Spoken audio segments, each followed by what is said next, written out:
Hi, I'm Colin Kelly, and I want to make sure that you feel great and that you get the results you want from presentations that you deliver. Whether you're headlining a large conference and delivering a speech to several hundred people right in front of you, or speaking on a webinar or Zoom call, maybe pitching to potential clients, or just doing an internal staff briefing with your own team. Presentation skills can be practiced and developed, and you can get better at this. Thank you very much for purchasing this video on demand training from Comsteria. If you need any help or support, you can email us at any time. It's support@comsteria.co.uk. That's support@comsteria.co.uk.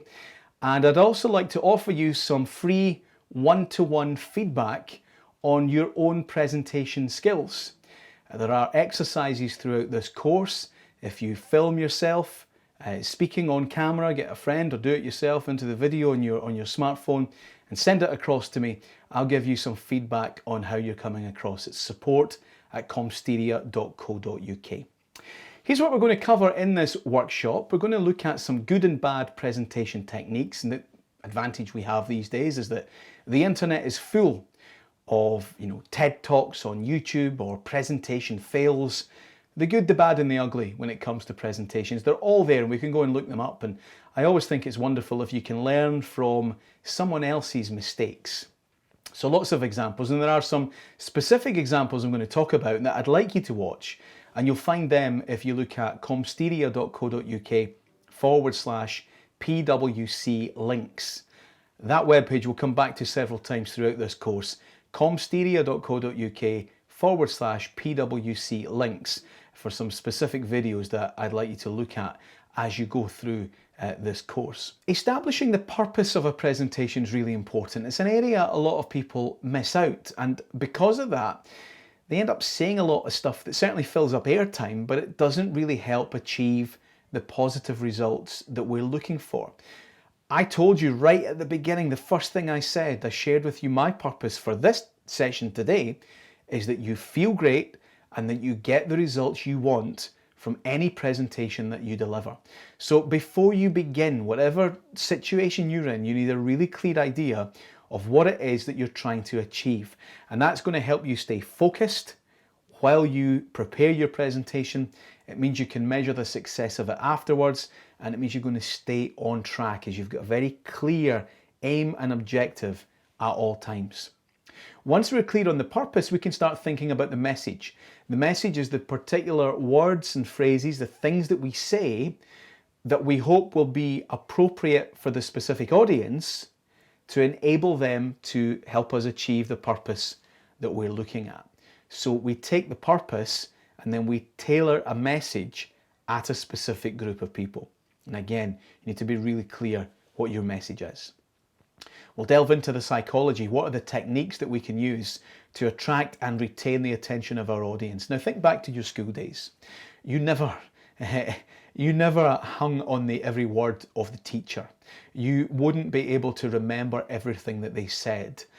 Think of times you've maybe been in the audience if you've gone to the theatre, or you've been watching a film, or you've been in the audience with a stand-up comic. Your attention span fluctuates throughout the session, and I'm going to show you how that works and show you some of the tools and techniques that you can use to cut through all that noise and all these distractions to get in front of people, to get them paying attention in the first place, and also to keep them with you as you move along, to retain their attention.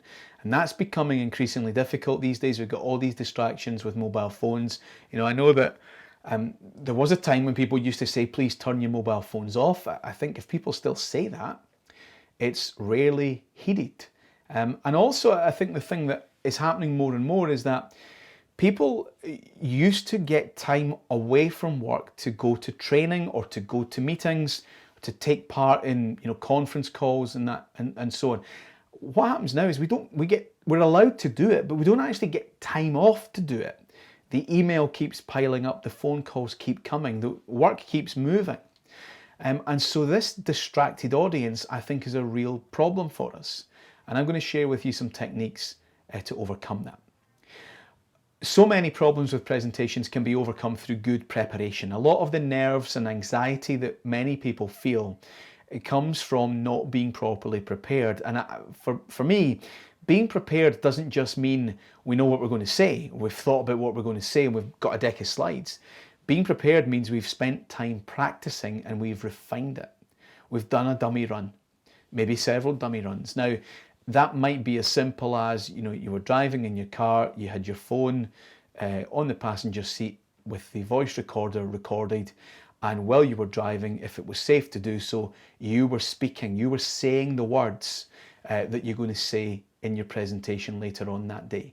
It doesn't need to be anything complicated. You could have done it in the shower, just talk to yourself in the shower, but you've had some sort of practice. Again, I think that's really, really important. Building it is not the same as preparing it. That's making it. Practicing it, that's part of your preparation for the actual live delivery that you're going to do. A lot of people throw away the Q&As, the question and answer. They put them at the end, they bury them, and you get this sort of awkward fizzling out of the presentation where they say, does anyone have any questions? And there's this sort of awkward silence and it doesn't look like anybody does. And then it just kind of drifts away at the end.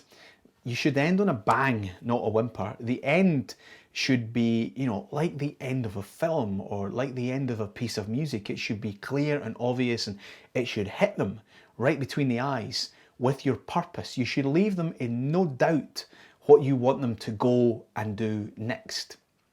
It's your chance to send them on their way, Don't let it just fizzle out at the end with some half-baked Q&A. The other thing with questions and answers is you can use them throughout the session whenever you like. Anytime you need to break things up, if it's getting a bit monotonous, people listening to you all the time, you can use that device quite nicely.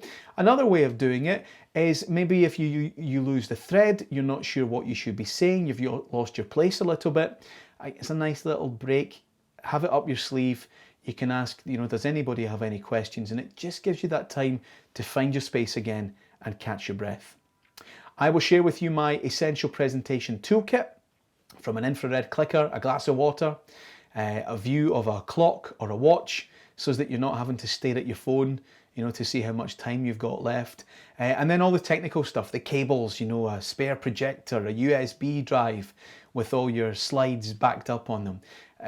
A good presenter, what are they never without? So I'm going to share that with you as we move along. And again, having that can really put the nerves at ease. Some people do suffer from performance anxiety or a fear of public speaking. Now, if it's something really serious, you can get professional help. You could get cognitive behavioral therapy that might help you overcome some of that. But a lot of the people that I work with, when I talk to them and I ask them, what are you actually afraid of? What is it that's holding you back? What makes you nervous? Quite often it's technology failing, I trip over my words, I don't know what to say, they laugh at me, I make a fool of myself. All of that stuff is going to, I think, can be resolved through good preparation. And we're going to look at all of that as we move through in this course. And another area I think where we're bad is we don't properly evaluate our own performance.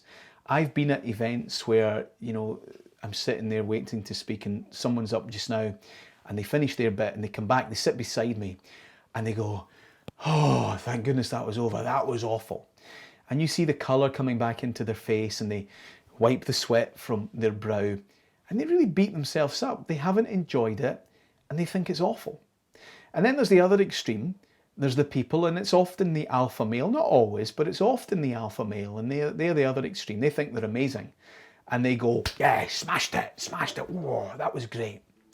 And that's not good either. So we want to avoid these two extremes. We want to find the happy medium where you learn how to give yourself a good critique, a fair, balanced critique. Now, friends and family and trusted colleagues have a role to play in this as well. It's always good if you've got people around you, a few people that you can trust to give you some good feedback.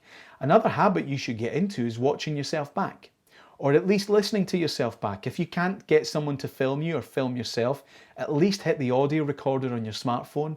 Put these smartphone things to good use, okay? Use the audio recorder, the voice recorder app, and record yourself and listen back to it. One of the things that really made the difference for me when I was starting working in TV and radio and I wanted to make progress with it Every news bulletin, every sports bulletin, every program I presented, I always recorded it. I recorded the whole thing and I listened back to the whole thing. And I got better so much more quickly because I was able to critique my own performance. I wasn't beating myself up. It was fair. I could see the things that went well and I always had a couple of things to work on. I really want you to get to the same place as well.